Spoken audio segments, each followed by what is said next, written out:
Hello friends, welcome to back my channel और एक नुआ एक वीडियो को आपण स्वागत करुच्ची। तो आज वीडियो में आपको जनइबी आपण फेसबुक ऑफलाइन मोड केमी ऑन करेंगे। तो आपण मैंने ऑनलाइन रही थे तो समस्त शो कर आपने ऑफलाइन अच्छा। आज वीडियोटी हेल्पफुल रही वीडियो को स्किप न कर फास्ट टू लास्ट मत देखापी चेष्टा करेंगे। तो आसतु स्टार्ट करवा। वीडियो स्टार्ट करने पूर्व जो मैंने चैनल को सब्सक्राइब करना चैनल को सब्सक्राइब करी पाखे थी बेल आइकन उपरे ऑल क्लिक करदे। जो आम वीडियो अपलोड कर सर्वप्रथम देखिपारे। तो वीडियोटा को स्टार्ट करवा आसतु। प्रथम कौन करेंगे, फेसबुक एप्लिकेशन ऑन करेंगे। स्टेप बाय स्टेप आपको शिखाऊँगी। ऊपर देखो थ्री लाइन रही, थ्री लाइन उपर क्लिक करेंगे।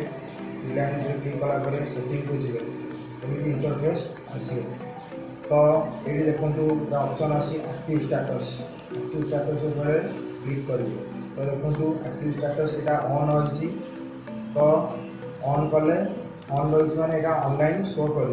तो आपने ऑफ करदे। ऑफ करदे ऑनलाइन रही समस्त शो कर ऑफलाइन रही। आज वीडियोटा आपको हेल्पफुल जब वीडियो लाइक करेंगे, कमेंट करेंगे, सामान शेयर करेंगे, सब्सक्राइब करेंगे। जय जगन्नाथ, लव यू ऑल।